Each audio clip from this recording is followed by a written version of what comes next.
Sabi niyo po, appointment po. Yes. Ilagay mo na lang meeting. That's it. Sige na. Okay po, madam.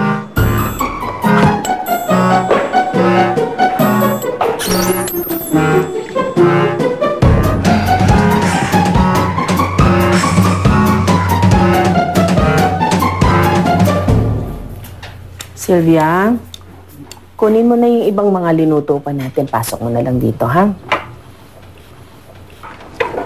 Ay, Meluz. Uy, mabuti dumating kayo. Ayan, nagluto ako, oh. Meron akong lumpiang sariwa. Meron akong parang igado dito. Tapos, ayan, oh, ayan, may meatballs at saka menudo. Ang sarap naman ito, nanay. Nay Luz, Diba? Oh. alam mo may kahawig ka. Ha? Siya nga? Sino? Yung ahas sa hardin ng Eden. Kayo yung nambuyo kay Eva para pakainin naman sana si Adan. Gusto kayo yung dakilang tukso sa akin eh. Ikaw talaga, Georgina, ha? Ang bihira to, parang nagmamagandang loob lang naman ako. Kasi alam ko, paborito ninyo ito. Ay, kaya nga po, di ba lahat naman ng paborito ko niluluto ninyo eh. Paano ako magda-diet? Ay, nako. O siya ito ba, paano naman nagkataon lang? Gusto mo, lalagyan ko na lang ng lock itong ref para kahit masarap ang nasa loob, hindi nyo makakain. Naku, nanginit ha. Huwag kang ganyan. Matama yung ugaling ganyan. Tsaka diba, ayaw ni President Leona na nagkakait ka ng food. You knows that. O, teka muna ha. Nabanggit niyo si Leona. O, hinahanap kayong dalawa. Bakit daw po? Kakausapin daw kayo. May pupuntahan daw siya. Kailangan niya ng maisusuot. Magsusukot daw bukas. Ayan, Madam Georgina ha. May iba ka nang iisipin maliban doon sa masasarap na ulam. Dahil ka pa rin. Diba? Sorry, ito Madam. Ito masarap. Ito yung mundo. Very fresh. Talagang hindi umabot yung sarsa.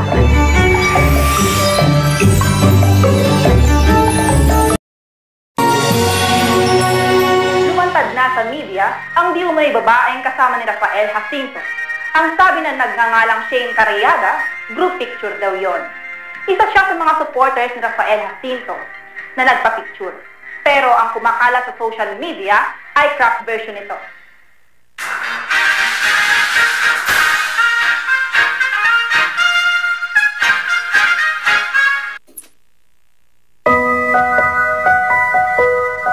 Madam President, ano po ba klaseng event yung pupuntahan niyo para alam ko kung ano yung ipe-prepare ko? Is it a cocktail party or something formal? It's just dinner. Dinner. Saan po ba ang dinner? Sa five-star hotel? Are you a guest speaker? Ano po ba? High fashion or simple or what? It's just a simple dinner, intimate dinner. Okay. Date po pala, madam? No, it's not a date. It's a dinner meeting. Oh, so work-related. So pwede na ang... No. It's not work-related. But it's an important dinner. Just find me something simple, elegant. Pero ayoko nung intimidating, ha? Gusto ko yung approachable pa rin. And ayoko nang makintab. Ayoko ng loud. Pero ayoko rin ng masyadong makaluma. Okay. How about, sweetie? May damit pa ba ito? Marami pa, madam. Hanapin niyo po. Sorry po, madam. Ako na lang po maghahanap. Okay. Ayan po. Ito na lang muna, kaya let's fit it.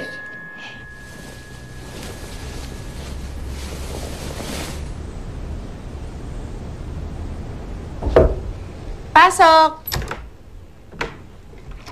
Tita Daphne, tawag niyo daw po ako? Oo, halika dito, Princess. May bibigay ako sa'yo. Sa akin po? Oo, di ba recognition day mo na bukas? Nakita ko kasi yung mga damit na gustong ipasuot sa'yo nila, Georgina. Parang hindi naman bagay yun. Oo nga po Sabi din po ni Nanay Luz, parang pang-costume yung mga yun. I know. Kaya, umorder ako ng damit para sa'yo. Ito, kararating lang. Wow! Ang ganda-ganda po nito, Ang bango. Halata pong mamahalin. Thank you po, Tita Daphne. Maliit na bagay.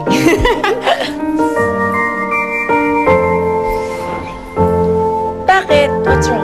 Hindi ko pa po natatanong kay nanay kung makakapunta po siya eh.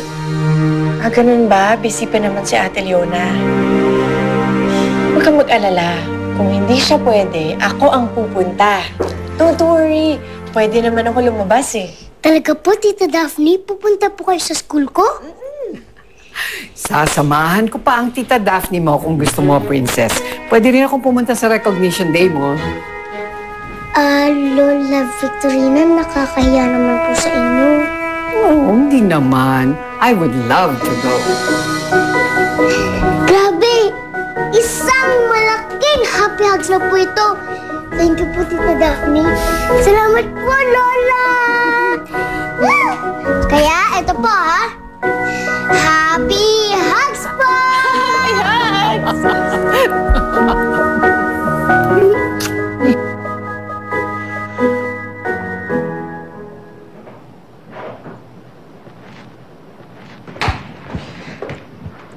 Nay? Bukas na po pala yung recognition day ko. Pupunta po ba kayo? Ay, naku, anak ko nga pala. Bukas na nga pala yun, ano? Nanay, kung hindi po kayo makakapunta bukas, okay lang po, ha? May makakapunta naman po kung sakaling hindi kayo pwede. Talaga? Sino? Sina Tita Daphne po tsaka si Lola Victorina. Ang mama pupunta sa school mo? Opo, nangako po siya. Ganito na lang, anak, ha? Aayusin ko yung schedule ko bukas, ha? Basta gagawa ko ng paraan para makapunta ako sa school mo, ha? Paano po sina Tita Daphne tsaka po si Lola Victorina? Uy, di ko makakapunta sila. Di mas maganda. Diba? Salamat po, Nanay.